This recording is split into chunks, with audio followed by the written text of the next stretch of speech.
Krystal, what are you taking a look at? Well, guys, we have, of course, been covering the trucker protests that occupied Ottawa, shut down key bridges, inspired actions in countries around the world, and forced a massive government reaction. We told you about that today. That protest also seems to be having some immediate policy impact. Multiple provinces have announced some easing of pandemic restrictions, seemingly in response to the movement, even as Trudeau announces dramatic actions to crack down on their protest. Now, as I've watched all of this unfold, the dominant feeling that I have been struck by is deep envy. I am sympathetic to some aspects of the truckers' cause, but clearly is not really my cause. If every pandemic restriction was lifted tomorrow, it would do nothing to solve the corruption, greed, and grotesque Gilded Age disparities afflicting our society. So to see the truckers' organization, their attention-grabbing tactics, their discipline, their ability to mess directly with commerce, yeah, I am jealous as hell that the populist left cannot pull off something on that mass scale. In fact, the last time my ideological brethren did anything close was just about a decade ago, September 2011, when the first activists, disgusted with Wall Street crimes and working-class misery, launched Occupy Wall Street. I've been thinking a lot about Occupy recently. Partly, I've been reading a new book about the legacy of Occupy from Michael Levitin, who we're actually having on KKF this week. But it really does represent this kind of pivot point, where for once in American society, we actually got the divide correct. The 99% versus the 1%. Class was foregrounded, elite lawlessness was central, and the tactic was also really symbolically powerful. Occupying a park in the heart of Wall Street, forcing cloistered bankers to have to look in the eyes of their detractors and their victims every single day. The violent and hysterical response from authorities also helped to make the case. Occupy activists were, in fact, over the target. Now, the truckers imagine that their demands represent a threat to elite power, but in reality, that's kind of a farce. In fact, the corporate world has been pushing for reopenings. Commercial real estate developers, they need bodies back in offices. Bosses need worker bees back under their watchful gaze. Schools need to be open so that workers can make their shifts.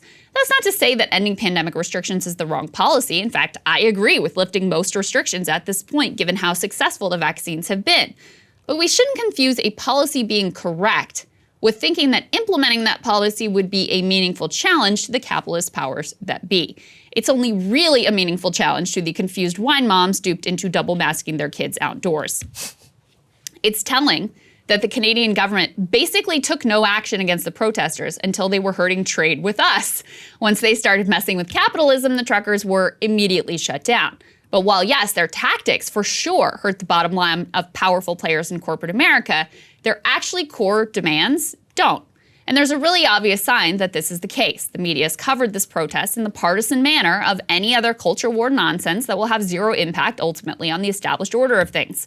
Instead of with the bipartisan uniform condemnation that you see when movements really represent a threat to the power elite.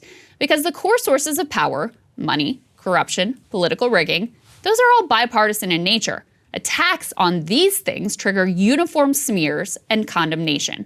Think Biden's Afghan withdrawal, or think about the fight for Medicare for all, or think about every anti-war movement ever. With the truckers, GOP-aligned corporate media, they're totally comfortable backing them and lauding them as freedom fighters. This comes on the heels, of course, of their derisive treatment of George Floyd protesters, including demands to call in the military and the passage of multiple bills designed to constrain and defang protest, and even to legalize running protesters over in the street. Sure, the libs have been hypocrites on the trucker protests, but the right has done a total 180 here as well. Meanwhile, CNN and MSNBC, they're opposed to the truckers, intent on tarring the entire group with the extreme or racist views of the fringe in order to dismiss their legitimate grievances, spinning out articles on how their tactics are basically fascism. These networks were, of course, very supportive of the George Floyd protests, even as they came during COVID and pre-vaccine and included a significant amount of chaos and violence. Without debating the worthiness of these two different protests, it's very clear the response to both of those two protest movements was thoroughly partisan. Coverage and treatment totally depended on which political team stood to benefit. Contrast that partisan treatment of the George Floyd protests and the trucker protests with the uniform smearing of Occupy, a movement which, while ultimately impotent, mainstreamed a devastatingly accurate critique of the most powerful institutions in the entire world. GOP-aligned media certainly led the charge against Occupy. Rush Limbaugh called them pure, genuine parasites and claimed that rhetoric about the 99% was anti-Semitic.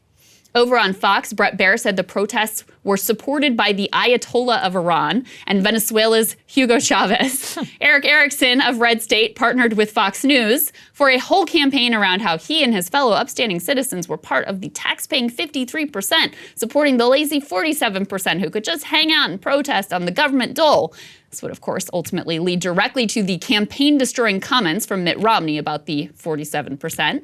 But liberal outlets, they were also dismissive. The initial phases of the protests were met with a nearly complete blackout on coverage. Here's NPR getting raked over the coals by their listeners for their lack of any kind of coverage. Then, once the protests grew to the size where they just couldn't really be ignored, hosts and articles were routinely contemptful of the protesters themselves and also their core grievances.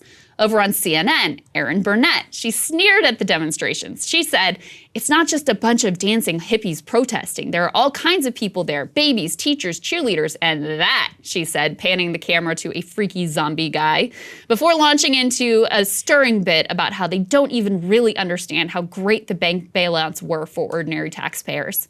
Glenn Greenwald thoroughly trashed CNN for their coverage at the time, writing, "I'd bet that these two CNN personalities would genuinely find the suggestion that they are not objective to be baffling and offensive. That's because their world begins and ends with Jamie Dimon, Citigroup executives, and Columbus Circle corporate galas."